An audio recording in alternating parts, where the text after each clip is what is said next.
नमस्ते दोस्तों, Rohit Dhiman maths agriculture पर आपका स्वागत है। दोस्तों, हम पढ़ रहे हैं कृषि गणित एवं प्रारंभिक सांख्यिकी कक्षा 11 के लिए और इसमें भी हम पढ़ रहे हैं चैप्टर 17 आयताकार ठोस, बेलन, शंकु और गोले के आयतन में पृष्ठ और उसकी आज प्रश्नावली 17.2 के क्वेश्चन नंबर 10 से इस वीडियो को कंटिन्यू करने वाले हैं। इससे पहले जितने भी पार्ट्स और जितने भी चैप्टर्स ज्ञान पब्लिकेशन की इस बुक से मैंने पढ़ाए हैं उन सभी की एक प्लेलिस्ट बनाई हुई है। उसका लिंक वीडियो के डिस्क्रिप्शन में दिया है और आई बटन में भी दिया है। अगर आपको ज्ञान पब्लिकेशन की बुक से कोई भी चैप्टर देखना है या भारत भारती की बुक से कोई भी चैप्टर देखना है तो आप चैनल की वीडियोज़ को देख सकते हैं या चैनल की प्लेलिस्ट में जा सकते हैं। तो चलिए शुरू करते हैं क्वेश्चन नंबर 10 से। क्वेश्चन नंबर 10 में कहा है 30 रुपये प्रति घन मीटर की दर से 70 मीटर लंबी अर्ध बेलनाकार सुरंग खोदने में क्या व्यय होगा जिसका व्यास 10 मीटर है। देखिए दोस्तों, मैं उसका इंटरफेस दिखाता हूं जो सुरंग खोदने वाले हैं। इस तरह की ये सुरंग खोदनी है, ठीक है। इसमें अंदर रास्ता जाएगा ऐसे। 30 रुपये प्रति घन मीटर की दर से इसको खोदनी है और इसकी जो लंबाई है सुरंग की वो 70 मीटर है। तो इस क्वेश्चन को सोल्व करने के लिए हम लिख देंगे सुरंग की लंबाई, ये हमें दी गई है और इसको मैं L मान रहा हूं 70 मीटर। इसका व्यास भी हमें दिया गया है, व्यास है 10 मीटर और हम यहां से त्रिज्या कैलकुलेट कर सकते हैं। त्रिज्या को R मान लेते हैं। R 10 का आधा हो जाएगा यानी 5 मीटर त्रिज्या हो जाएगी। दर जो दी है खोदने की वो दी है 30 रुपये प्रति घन मीटर, ठीक है।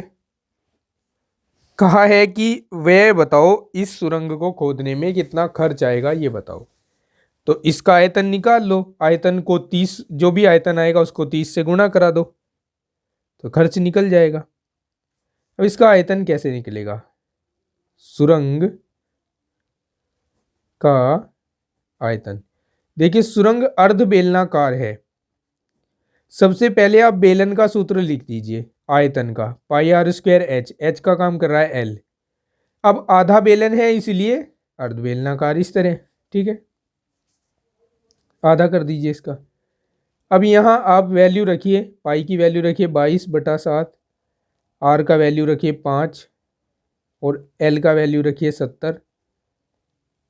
7 से 70 कट जाएगा 10 बार, 2 से 10 कट जाएगा 5 बार, 22 पंजे 110, पंजे पंजे 25, 25 की और 110 की गुणा कराएंगे, 0 लगा लीजिए एज इट इज। 25 एकम 25 हासिल 2 गए, 25 एकम 25 और 2 27। तो ये आएगा इतने घन मीटर आयतन आएगा, ठीक है। अब सुरंग खोदने का खर्च सुरंग खोदने का खर्च हो जाएगा दर गुणा आयतन या आयतन गुणा दर। तो दर है हमारे पास 30 रुपये प्रति घन मीटर और आयतन आया है 2750। ये दोनों जीरो लगा लेंगे पहले, फिर 3 पंजे 15, 3 सत्ते 21 और 1 22 हासिल 2 गए, 3 दूनी 6 और 2 8। तो कितने रुपए लगेंगे दोस्तों? 82,500 रुपये लगेंगे, ठीक है। 11वां सवाल है, यदि एक आयताकार ठोस जिसका आधार वर्गाकार है और एक बेलन ऊंचाई और आयतन में बराबर है तो वर्ग की भुजा और बेलन के व्यास में क्या अनुपात है। तो देखिए, एक तो इसमें आयताकार ठोस है जिसका जो आधार है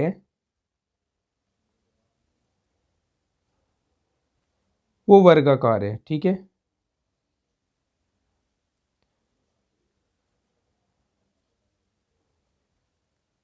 इस तरह का ठोस है कोई, ये जो आधार है इसका नीचे से ये वर्गाकार है, यानी इसकी भुजा मान लेते हैं ए है वर्गाकार आधार की, और इसकी जो ऊंचाई है वो h मान लेते हैं। एक बेलन है, ठीक है। इस बेलन की त्रिज्या r मान लेते हैं और इसकी ऊंचाई को कैपिटल H मान लेते हैं। अब हमें कहा है इसमें कि बेलन की ऊंचाई और आयतन में बराबर है, यानी ये जो ठोस है ना इसकी ऊंचाई उतनी ही है जितनी बेलन की ऊंचाई है और इसका आयतन उतना ही है जितना बेलन का आयतन है। तो इसकी भुजा यानी वर्ग की भुजा, ये जो a है नीचे, इसकी भुजा और बेलन के व्यास यानी इस 2r में आपको रिलेशन बताना है, अनुपात बताना है, क्या अनुपात होगा। तो पहले हम लिख लेते हैं, माना आयताकार ठोस के वर्गाकार आधार की भुजा a व ऊंचाई स्मॉल h है तथा बेलन का व्यास r तथा ऊंचाई कैपिटल H है। यदि बेलन की त्रिज्या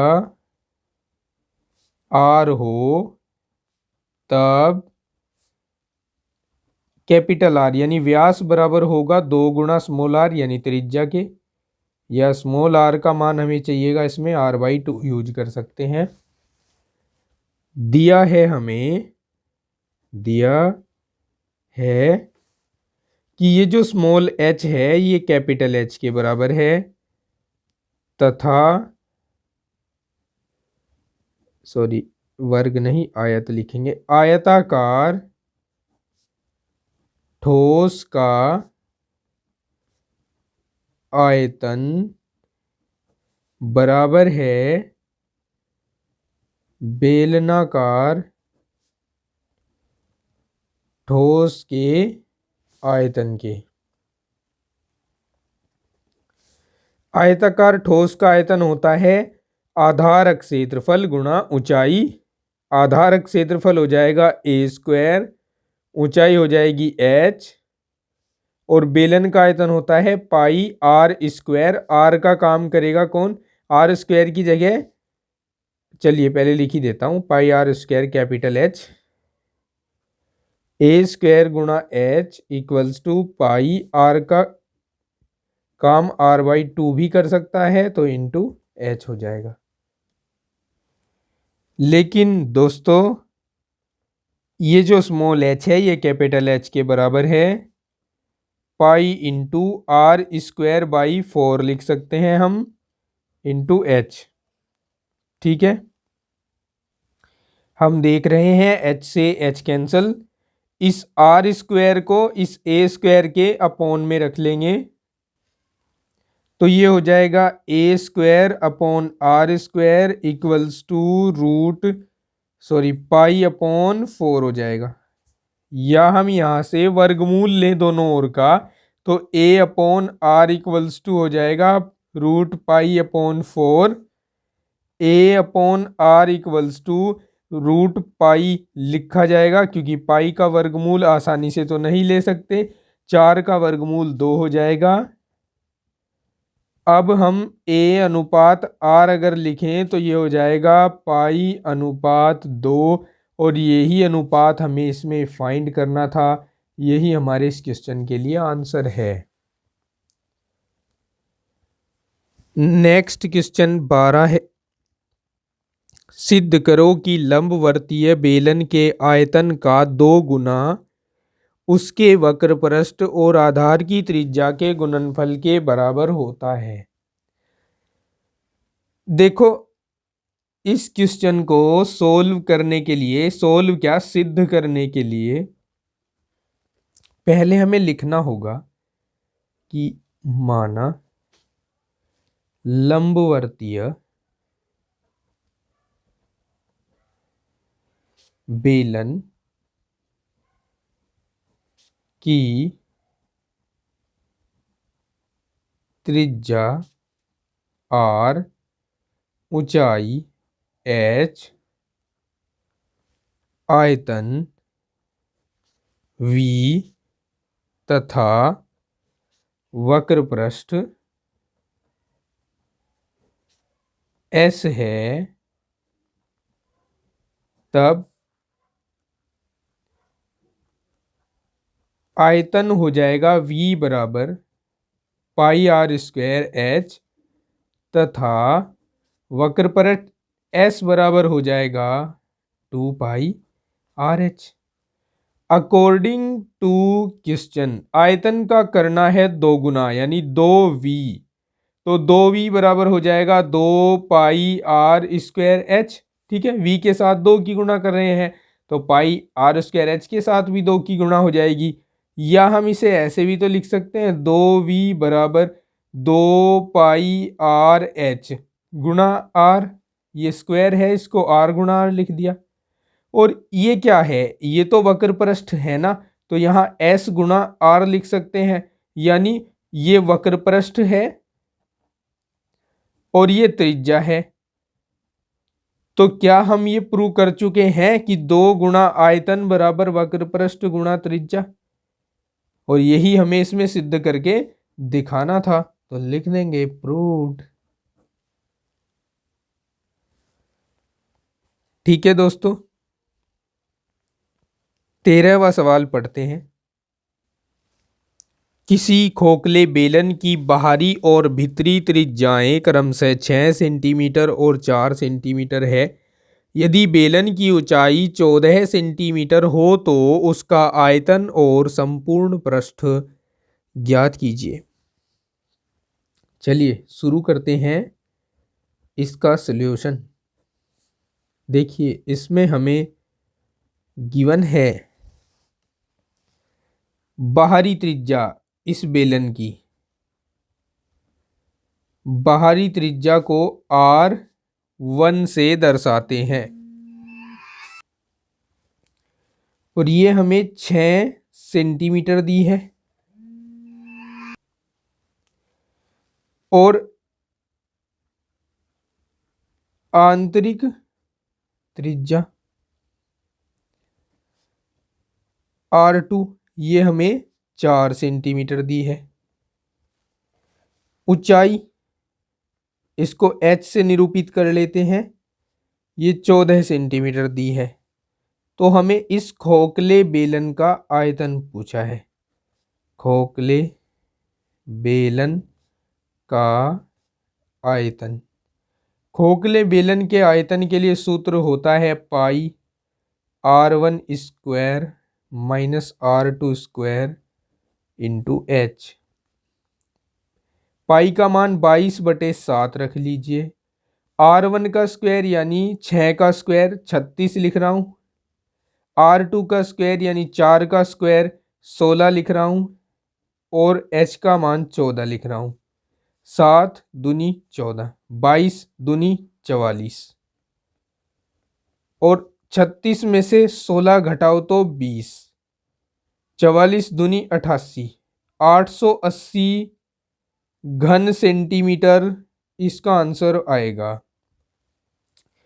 अब पूछा है इसका संपूर्ण पृष्ठ, तो संपूर्ण पृष्ठ देखिए कैसे निकाला जाएगा। संपूर्ण पृष्ठ के लिए इसमें 2 पृष्ठ होंगे, 2 वक्र पृष्ठ होंगे इसमें। एक तो आंतरिक वक्र पृष्ठ, एक बाह्य वक्र पृष्ठ। एक तो होगा 2πr1h और एक होगा 2πr2h। लेकिन अगर ये एक खोखला बेलन है तो इसका ये जो सामने वाला सिरा है इसकी कोई मोटाई भी है, और इस मोटाई में ये वाला पृष्ठ भी फिर जुड़ रहा है। ये वाला पृष्ठ हम कैसे ज्ञात करते हैं? बड़े सर्कल का एरिया माइनस छोटे सर्कल का एरिया, यानी बड़े वर्त का क्षेत्रफल माइनस छोटे वर्त का क्षेत्रफल। तो ये भी इसमें जुड़ेगा, प्लस πr1² माइनस πr2²। ठीक है, इसको मैं थोड़ा सिंप्लीफाई करना चाहूं तो यहां से 2π और h कॉमन आ रहा है, तो इसको मैं लिख सकता हूं 2πr1 plus r2 into H, और इसमें से पाई कॉमन आ रहा है तो इसको πr1² माइनस r2² लिख सकता हूं। इसको भी बाद में हम सिंप्लीफाई कर सकते हैं, तो इसको हम सिंप्लीफाई करके लिख लेते हैं पहले ही। देखो, एक तो हमारे पास ये पाई कॉमन है, एक r1 r2 भी कॉमन है, r1 प्लस r2 किस तरह कॉमन है अभी मैं आपको बताता हूं, समझाता हूं। तो इस पद में क्या बच गया भाई? इस पद में 2 और h बच गया तो 2h लिख दिया, प्लस पाई तो कॉमन गया, r1 प्लस r2 यहां से कैसे कॉमन जा सकता है? ये दो वर्गों का अंतर है, तो r1 plus r2 into r1 minus r2 लिख सकते हैं इसे, या नहीं लिख सकते? ये कॉमन चला गया तो बचा कौन? r1 माइनस r2 बचा। ठीक है, समझ गए ना? अब हम वैल्यू रख के कैलकुलेशन करते हैं। 22/7 r1 का वैल्यू 6 है, प्लस r2 का वैल्यू 4 है, 2 गुणा h का वैल्यू 14 है, प्लस 6 माइनस 4। अब कैलकुलेशन बहुत ही सिंपल हो जाएगी। 22/7 गुणा 6 प्लस 4 कितने हो गए? 10 हो गए। 14 दूनी कितने हो गए? 28 हो गए। 28 में से 6 घट गए, कितने रह गए? 22। 28 में 6 जुड़ गए, कितने हो गए? 34। 34 में से 4 घट गए, कितने रह गए? 30। तो 22 या 66 00 एज इट इज बटे 7। आप यहाँ भी आंसर छोड़ सकते हैं, ये वर्ग सेंटीमीटर में आएगा, या फिर आप इसको 7 से डिवाइड करके भी आंसर लिख सकते हैं, या फिर इसको आप पाई में भी छोड़ सकते हैं।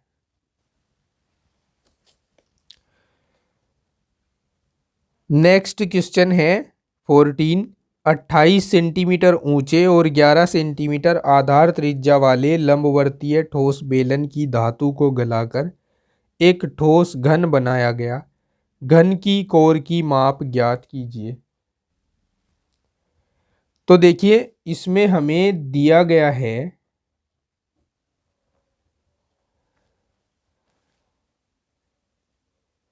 बेलन की ऊंचाई, इसको हम h मान लेते हैं 28 सेंटीमीटर, और बेलन की आधार त्रिज्या दी है।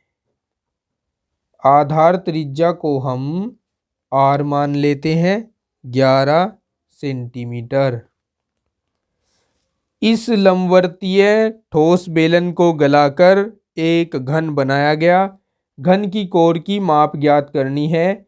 माना घन की कोर a सेंटीमीटर है। तब देखिए, यहां एक ठोस को पिघलाकर दूसरा ठोस बनाया जा रहा है, इसका मतलब आयतन में परिवर्तन नहीं होगा, तो हम लिखेंगे घन का आयतन बराबर बेलन का आयतन। घन का आयतन होता है भुजा की घात 3 या कोर की घात 3। कोर है a, तो a की घात 3, और बेलन के लिए सूत्र होता है πr² h। a³ equals to पाई के स्थान पर 22/7 रख लेते हैं। आर के स्थान पर 11, 11 का स्क्वायर हो जाएगा। एच के स्थान पर रख लेते हैं 28 को।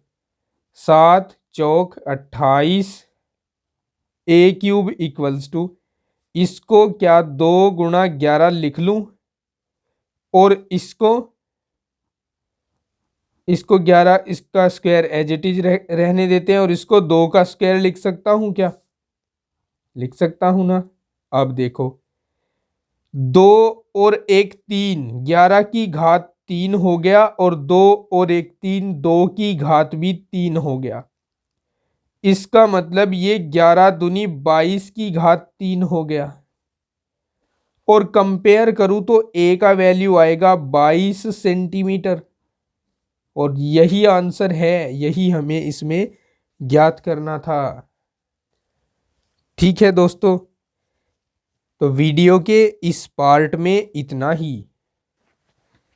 यदि आपको पिछले पार्ट्स को देखना है, पिछली एक्सरसाइज से कोई क्वेश्चन का सॉल्यूशन देखना है या फिर नेक्स्ट एक्सरसाइज से कोई भी क्वेश्चन आपको देखना है, तो देखिए आपको स्क्रीन पर एक प्लेलिस्ट का लिंक शो हो रहा है। आप डायरेक्ट यहां से टच करके प्लेलिस्ट में जा सकते हैं।